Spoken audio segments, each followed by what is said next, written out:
कुरान पाक इलाज भी है, शिफा भी है, दवा भी है, रिस्क भी है, रहमत भी है।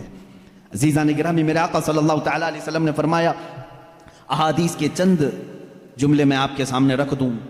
रसूल पाक सल्लल्लाहु तआला अलैहि वसल्लम फरमाते हैं कि जो कुरान घर में तिलावत करता है उसके लिए एक फरिश्ता है जिसका नाम सकीना है। हज़रत उसैद बिन हुज़ैर रज़ियल्लाहु तआला अन्हु एक सहाबी हैं, वो रात में तिलावत कर रहे थे, अचानक बादल का एक टुकड़ा नीचे आ गया। बादल का टुकड़ा कभी नीचे आपने देखा नहीं होगा, उसमें क्या होता है मालूम है? जैसे फ्रिज खोलने के बाद बहुत तेज शबनम जैसी ठंडक रहती है, इस तरह बादलों को कुछ जमी हुए पानी और बर्फ जैसी चीजें घेरी हुई रहती है। एक टुकड़ा उनके ऊपर आ गया। हज़रत उसैद डर गए, उनका घोड़ा हिनहिनाने लगा, तो तेजी से उछल कूद करने लगा, और वो कुरान पढ़ रहे थे उस वक्त, और उन्होंने कुरान छोड़ दिया और सुबह हुजूर अकरम सल्लल्लाहु अलैहि वसल्लम के दरबार में आए। कहा, या रसूल अल्लाह सल्लल्लाहु अलैहि वसल्लम, मुझे डर लग रहा है, रात को मैं छत पर बैठकर कुरान पढ़ रहा था, सिर्फ मेरी बीवी है और मेरे घर में एक घोड़ा है, मुझे डर ये लगा कि आसमान से कुछ बरस जाएगा और मैं हिलाक हो जाऊंगा। बादल का टुकड़ा यहां तक आ गया था, सर तक आ गया था, और मेरा घोड़ा भी देख करके हिनहिनाने लगा, उछल कूद करने लगा, ये क्या मामला है? अल्लाह के हबीब सल्लल्लाहु तआला अलैहि वसल्लम ने फरमाया, मुस्कुराया, कहा, उसैद तिलावत छोड़ क्यों दिया? और पढ़ते रहते हैं, इसलिए कि वो फरिश्ता है जिसे कुरान सुनने का बहुत शौक है। जब भी कोई कुरान तिलावत करता है तो आसमानों से उतर आता है। यहां तक कि मेरे आका सल्लल्लाहु अलैहि वसल्लम ने फरमाया, फजर की नमाज में आओ, अपने मुंह साफ करके आओ, अपने मुंह की बदबू निकाल करके आओ। पूछा क्यों? फरमाते हैं मेरे आका सल्लल्लाहु अलैहि वसल्लम, जब तुम नमाजों में कुरान की तिलावत करते हो, कुछ ऐसे फरिश्ते हैं वो अपना मुंह तुम्हारे मुंह से लगा देते हैं, तो मुंह की बदबू ना हो, फरिश्तों को तकलीफ ना हो, इसलिए कि वो कुरान सुनने के शौकीन हैं। जब तुम तिलावत करते हो तो वो उतर जाते हैं और तुम्हारे मुंह से अपना मुंह लगा लेते हैं। कुरान की ये बरकत है मेरे अजीजों, दूसरी किताबों के लिए कहीं ऐसी फजीलत नहीं मिलती। ये तो मैं दायरा इस्लाम में मौजूद मेरे आका सल्लल्लाहु तआला अलैहि वसल्लम की बताई हुई हदीसें आपको पहले बता रहा हूं। मैं फिर दुनियावी मामलात में भी आऊंगा कि कुरान कहां कहां हमारी रहनुमाई करता है। पहले तो हम अपने दायरे में देखें, हम छोड़े हुए हैं ना इसको। इकबाल ने कहा था, वो जमाने में मुअज़्ज़ज़ थे मुसलमान होकर, आज तुम खार हुए हो तारीके कुरान होकर। आज तुम खार हुए हो तारीके कुरान होकर, कुरान छोड़ करके ही जलील हुए हैं, बाकी और कोई वजह नहीं है। अल्लाह तबारक व तआला ने जो मुकद्दस चीज तुम्हारे लिए उतारी, पिछली उम्मतों को कभी ये चीज नहीं मिली। कुरान जैसी बरकत किसी उम्मत को नहीं मिली जो उम्मत मुस्तफ़ा सल्लल्लाहु अलैहि वसल्लम को मिली। तौरात आई है, इंजील आई है, ज़बूर आई है, सबको मालूम है ना, आसमानी किताबें आई। जाओ ऐ मुसलमानों, ढूंढ करके लाओ तौरात का एक नुस्खा जो मूसा अलैहिस्सलाम पर उतरा था, ढूंढ करके ले आओ इंजील का एक नुस्खा कि जो ईसा अलैहिस्सलाम पर उतरा था, ज़बूर का एक नुस्खा लेकर के आओ। आज वो किताबें नापैद हैं, और अगर हैं तो उसमें इख्तिलाफ। खुद ईसाइयों के यहाँ 4 किस्म की इंजीलें पाई जाती हैं, यहूदियों के यहाँ तौरात ओल्ड टेस्टामेंट में, यूनान वालों का अलग, फला जगह का अलग, जर्मनी के अलग, यूके के अलग, अमेरिका के अलग। जाकर के देखोगे तो उनके नुस्खों में अलग अलग तब्दीलियां हैं। ज़बूर नाम की जो किताब थी दाऊद अलैहिस्सलाम पर, वो कहाँ है? उसकी कितनी आयतें गायब, किसी को नहीं पता। लेकिन दुनिया में अगर खालिद हमेशा रहने वाली कोई किताब है तो कुरान मुक़द्दस है। तुम जाओ अमेरिका में भी तुम्हें यही कुरान मिलेगा जो सूरह फातिहा से शुरू हो रहा है। अरब में जाओ यही कुरान मिलेगा जो वन्नास पे ख़त्म हो रहा हो। हिंदुस्तान में आओ यही कुरान मिलेगा जिसके दरमियान में सूरह कहफ है। कहीं पर भी जाओ कुरान उसी तरह से आज मौजूद है। तुम्हें डरने की ज़रूरत है मुसलमानों, कुरान कहीं ज़ाया नहीं होगा, कहीं ज़ाया नहीं होगा। आज कुछ लोग ये सोचते हैं कि कुरान को हम मिटा देंगे, खाक मिटा देंगे, खाक मिटा देंगे। तुम जैसे बहुत आए, तुम्हारे से बड़े बड़े बल्कि सड़े सड़े भी आए, कुरान का कुछ नहीं कर सके, इसलिए कि इसके हिफाजत की जिम्मेदारी खुद अल्लाह ने ली है। कुरान में खुद फरमाता है, इन्ना नहनु नज़्ज़लना ज़िक्र व इन्ना लहु लहाफ़िज़ून, हमने ही कुरान को उतारा है और हम ही इसकी हिफाजत करने वाले हैं। अब अल्लाह के जिम्मे में है, इसीलिए कुरान की हिफाजत का जिम्मा उम्मत को नहीं दिया गया, वरना यही हाल होता जैसे पहले की उम्मतों ने किया। ईसाई उलमा क्या करते थे, अमीरों के लिए अलग आयतें बताते थे, गरीबों को अलग आयतें बताते थे, पैसा लेते थे, आयतें बदल देते थे। अगर उम्मत के हवाले ये कुरान भी छोड़ दिया जाता तो दुनियादार जर खरीद मौलवी वो कुरान को भी बेच देते हैं, हुकूमत को राजी करने के लिए आयतें बदल देते हैं। लेकिन अल्लाह ने उम्मत के हवाले नहीं रखा, खुद अपने हिफ्ज़ व अमान में रखा है। कुरान को कोई बदल नहीं सकता। ला तब्दील लिकलिमातिल्लाह, रब ताला खुद फरमा रहा है अल्लाह के एक कलमे में भी तब्दीली नहीं। खौफ किस बात का तुम्हें? इसके कुरान की इतनी हिफाजत की गई है कि इसके सारे अल्फाज गिन के रख लिए गए हैं। एक लफ्ज़ भी अगर कम हो गया तो पता चल जाएगा ये कुरान नहीं है। अल्फाज तो दूर की बात है मेरे अजीज़ों, इसकी सूरतें महफूज हैं। 114 सूरतें हैं, इसमें एक कम भी नहीं होगी, ज़्यादा भी नहीं होगी। हम ये सब महफूज हैं। जो आलिम होगा, जो हाफिज होगा, करोड़ों की तादाद में उलमा भी हैं, वो सबको मालूम है। यानी कुरान की ये बातें जानने वाले उलमा की बात कर रहा हूँ, सबको मालूम है कि कुरान में 114 सूरतें हैं, 540 रुकू हैं। इतना ही नहीं बल्कि इसके जो है हर्फ भी गिन लिए गए, आयतें भी गिन ली गई हैं। 6666 आयतें हैं, हरूफ भी गिने गए हैं, ज़बर भी गिने गए हैं, ज़ेर भी गिने गए हैं, बल्कि इसके नुक्ते भी गिन के रखे गए हैं। कहीं एक नुक्ता भी कम नहीं कर सकोगे। इस कुरान की इतनी जो हिफाजत है, आज मैं आपको बताऊं, कभी किसी नॉन मुस्लिम के पास जाओ और अगर वो तुमसे ये सवाल करे तो मुसलमान है, इस्लाम ही सच्चा धर्म है, क्या तुम्हारे पास प्रूफ है इस चीज़ का? तुम क्या कहोगे? हुजूर सल्लल्लाहु तआला अलैहि वसल्लम के मौजज़े सुनाओ। इनकार करेगा। मेरे आका सल्लल्लाहु तआला अलैहि वसल्लम ने चांद के 2 टुकड़े फरमाए, सूरज को पलटा दिया, बहुत सारे मौजज़े हैं। वो कहेगा मैं नहीं मानता इन चीज़ों। वो उस जमाने में थे, मैं कहाँ देखा हूँ। अगर तुम उसके सामने इस्लाम की अजीम फतूहात को दिखाओगे, वो कहेगा मैं नहीं मानता, ये सब कहानियाँ होंगी, हमारे भी भगवानों के जिक्र इस तरह से किए गए हैं, इसी तरह की बातें हमारे पास भी मौजूद हैं। हर कोई कहेगा। तुम्हारे पास अगर अपने हक होने की कोई अलामत आज भी मौजूद है तो सिर्फ कुरान पाक है। उसे कहो मेरे सच्चे मजहब पर और अच्छे मजहब पर कायम होने की सबसे बड़ी दलील, सबसे बड़ा प्रूफ कुरान है। ला करके दिखाओ इस तरह की कोई दूसरी किताब किसी के पास हो। कम से कम 1400 साल से जो महफूज चली आ रही है दुनिया में, किसी लेबोरेटरी में भी, किसी लाइब्रेरी में भी इतनी पुरानी कोई किताब आज महफूज मौजूद है ही नहीं। ये मेरी बात नहीं, सारी दुनिया का जो दूसरे रिलीजन से ताल्लुक़ रखते हैं उनका भी यही कौल है कि कुरान से ज़्यादा महफूज इस दुनिया में अब कोई चीज़ नहीं रह गई। इसकी हिफाजत को अल्लाह ने इस तरह से तरतीब देकर फरमाया है कि मुसलमान अपने बच्चों को हाफिज़ कुरान बनाते हैं और इसकी हिफाजत में लगे हुए हैं। अल्लाह ताला ने सीनों को चुना हुआ है इस कुरान की हिफाजत के लिए। खैर मेरे अजीज़ों, अहादीस करीमा में यह है, हुजूर अकरम सल्लल्लाहु तआला अलैहि वसल्लम फरमाते हैं क़यामत के दिन एक बंदा आएगा जो कुरान तिलावत करता था, इसके हिसाब की बारी आएगी तो रब ताला इससे फरमाएगा इक़राइल कुरान वरतक़ी वरत्तिल, ए बंदे कुरान यहाँ पर भी पढ़ जैसे दुनिया में पढ़ता था, जैसे तो कुरान पढ़ता था यहाँ पर भी पढ़। और जब तक वो पढ़ता रहेगा रब तबारक ताला फरमाता वरतक़ी वरत्तिल, एक आयत पढ़ एक दर्जा ऊपर, दूसरी आयत पढ़ दूसरा दर्जा ऊपर, तीसरी आयत पढ़ तीसरा दर्जा ऊपर। जन्नत में वो दर्जे तय करता जाता रहेगा, जहां जाकर के वो कुरान की तिलावत खत्म करेगा कहा जाएगा यही तेरा दर्जा है।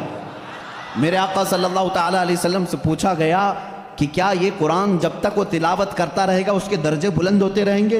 हुजूर अकरम सल्लल्लाहु अलैहि वसल्लम की हदीस में, हाँ मैंने जन्नत में देखा है कुरान की तिलावत करने वालों से ऊपर किसी का दर्जा आया ही नहीं, क्योंकि ये तिलावत करते करते, क्योंकि जो कुछ भी जन्नत हासिल करने का ऑप्शन है ना वो दुनिया में ही तो है। तुम इतनी नमाजें पढ़ो तो ये जन्नत है, इतने रोजे रखो तो ये जन्नत का दरवाज़ा तुम्हारे लिए, हज करो तो ये जन्नत का दरवाज़ा तुम्हारे लिए, सारे ऑप्शन जन्नत हासिल करने के दुनिया में है। ये दारुल अमल है, मरने के बाद अमल खत्म हो जाएगा, लेकिन क़यामत में सिर्फ एक अमल है जिसको फिर रब ताला रिपीट करवाएगा।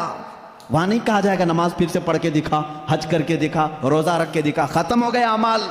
लेकिन कुरान पढ़ने वाले को कहा जाएगा अब भी चाहता है तो पढ़ और ऊपर चल जा और बढ़ता जा। तो जिसको कुरान आता होगा वो पढ़ता जाएगा और दर्जे तय करता जाएगा। ये फजीलतें मेरे आका सल्लल्लाहु तआला अलैहि वसल्लम ने सुनाई, और ये जो हदीसें मैं जिक्र कर रहा हूँ मुत्तफ़क़ अलैह और सही अहादीस आपके सामने जिक्र कर रहा हूँ।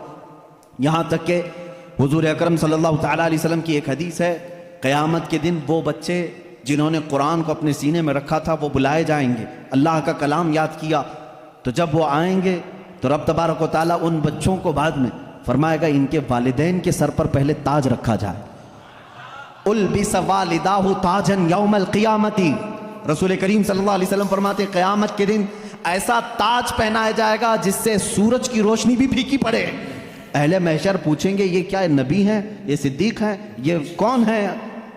तो फरिश्ते कहेंगे ना ये नबी हैं, ना सिद्दीक हैं, ना शुहदा हैं, बल्कि सिर्फ एक हाफिज कुरान के माँ बाप हैं, सिर्फ एक हाफिज कुरान के माँ बाप हैं। जब माँ बाप को ताज पहनाया जा रहा है तो जिसके सीने में कुरान था उसको क्या किया जाएगा? रब ताला उसके लिए फरमाता है, मेरे आका सल्लल्लाहु अलैहि वसल्लम ने फरमाया उस हाफिज कुरान को बुलाया जाएगा और उससे कहा जाएगा ऐसे 10 लोग तेरे खानदान के जिन पर दोज़ख में जाना वाजिब हो गया, उनका हाथ पकड़, सिर्फ इसकी बरकत से मैं उनकी जहन्नम की सज़ा को माफ़ करके तेरे साथ जन्नत अता करूँगा। उसकी सिफारिश कबूल की जाएगी। लेकिन याद रखें मेरे अजीज़ों, हाफिज़ कुरान कुरान की आयात पर अमल करता हो, उसका अदब भी करें, एहतराम भी करें। आज ज़माने में हुफ़ाज़ कुरान के साथ बहुत ही बुरे सलूक देखने को मिलते हैं। याद रखना क़यामत के दिन वो उस अज़ाब में मुब्तला होंगे जो कुरान की बेहुरमती करने वाले का अज़ाब होगा, क्योंकि वह हाफिज़ कुरान की बेअदबी करते हैं। हमारे बुज़ुर्गान दीन जो सलफ़ सालिहीन हैं, मैंने पढ़ा भी है, बुज़ुर्गान दीन का तरीक़ा तो ये होता था कि अगर कोई हाफिज़ कुरान ज़मीन पर बैठा है तो वो कभी ऊपर नहीं बैठते थे। हाँ, अगर वो खुद हाफिज़ कुरान हैं तो फिर दोनों के मामलात एक तरह के हैं।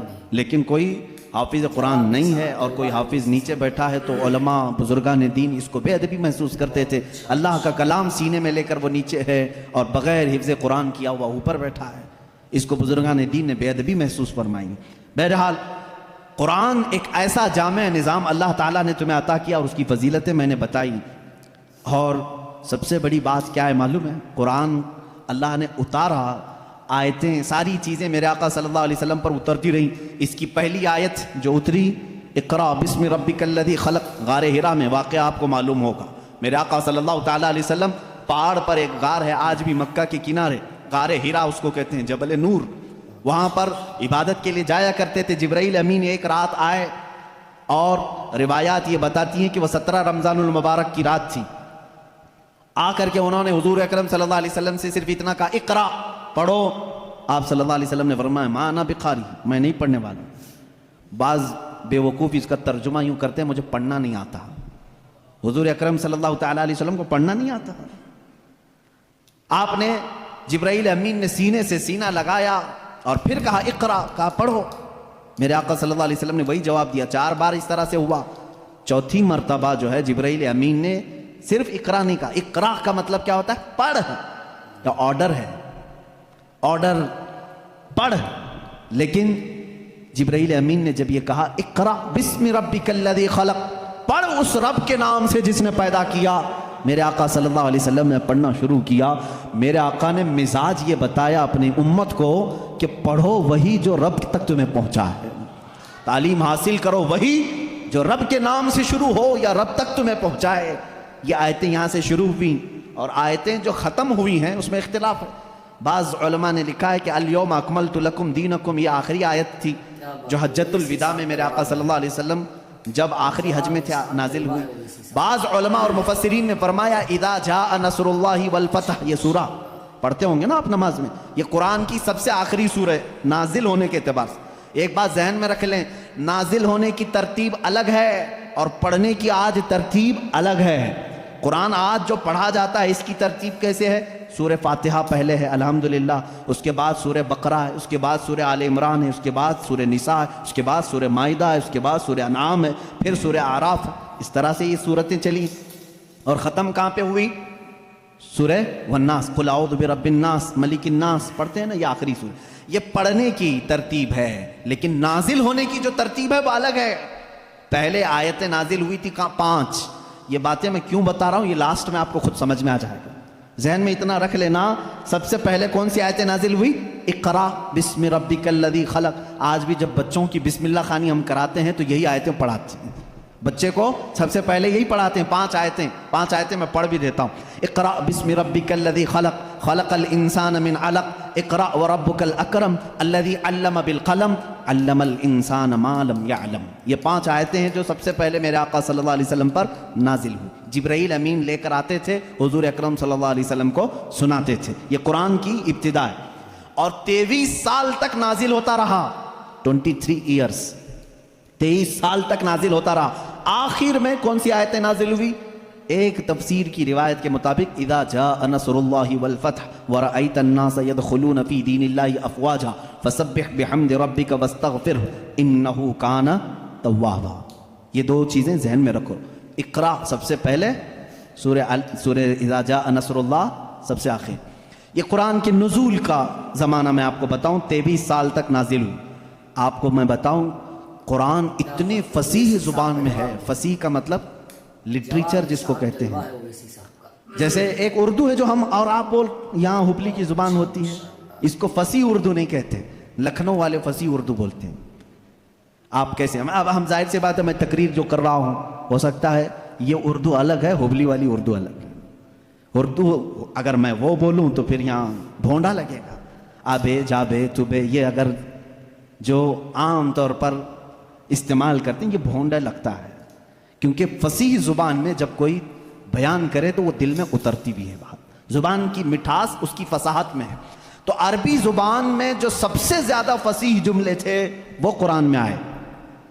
एक भी हल्का जुमला नहीं आया, एक भी कमतर जुमला नहीं आया। अब जैसे एक मिसाल मैं आपको बता दूँ, घुटना लफ्ज़ है ना, घुटना, घुटने टेक देना, लेकिन आप गुड़गे बोलते हैं, है कि नहीं?